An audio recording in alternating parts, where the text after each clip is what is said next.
Pemirsa, KPK menggelar operasi tangkap tangan di wilayah Jakarta pada hari ini. Operasi senyap ini menyeret sejumlah pejabat Inhutani 5 terkait dugaan korupsi. 9 orang diamankan dalam OTT KPK.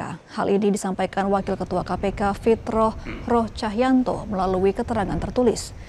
Dari 9 orang tersebut, termasuk Direksi BUMN yang terjaring, KPK memiliki waktu 1 kali 24 jam untuk menentukan nasib para pihak yang ditangkap.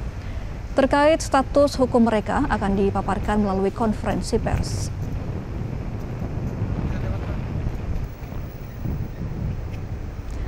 Dan untuk mengetahui informasi terkini terkait OTT KPK di Inhutani 5, kami sudah terhubung dengan jurnalis Metro TV Ardi Lase yang saat ini berada di Gedung Merah Putih KPK Jakarta.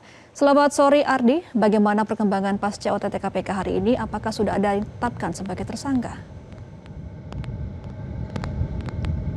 Iya, selamat sore Gemma dan juga pemirsa. Memang benar bahwa saat ini KPK tengah melakukan OTT. Ini disebut-sebut 9 orang ditangkap ataupun diamankan terkait dengan dugaan kasus suap yang dilakukan di perusahaan BUMN Inhutani 5 dan juga beberapa pihak swasta sempat disebut terlibat dalam dugaan kasus korupsi ini.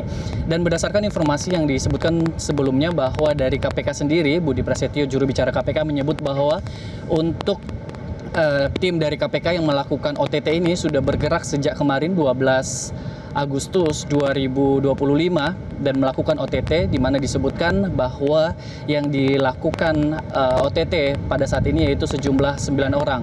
Dan berdasarkan informasi bahwa sejak kemarin tim OTT ditugaskan, ini sudah ada beberapa orang yang dibawa ke Gedung Merah Putih KPK dan tengah dilakukan pemeriksaan hingga saat ini, di mana dibawa ke lantai 2 Gedung Merah Putih KPK dan masih ada beberapa orang lagi yang masih dalam perjalanan menuju ke Gedung Merah Putih KPK untuk diperiksa.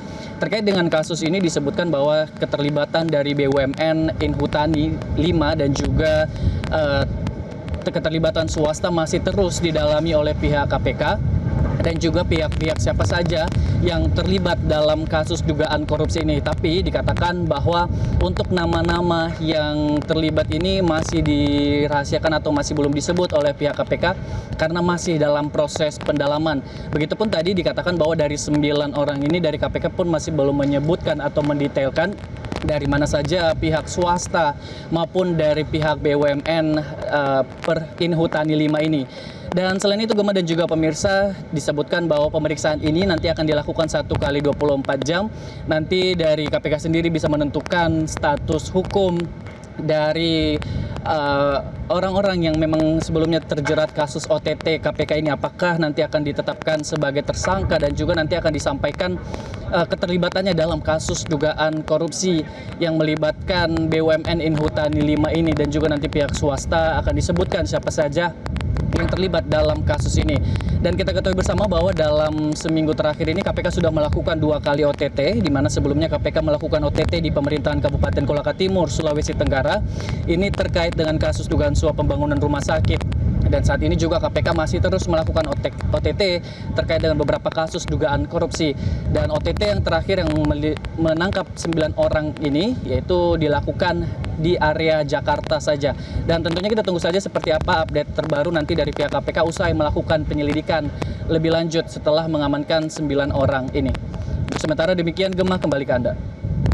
Baik, terima kasih adalah atas informasi Anda. Selamat kembali bertugas. Pemirsa, demikianlah saat lagi program Metro hari ini akan menemani Anda bersama rekan Leonard Samosir dengan sejumlah informasi. Download Metro TV Extend sekarang.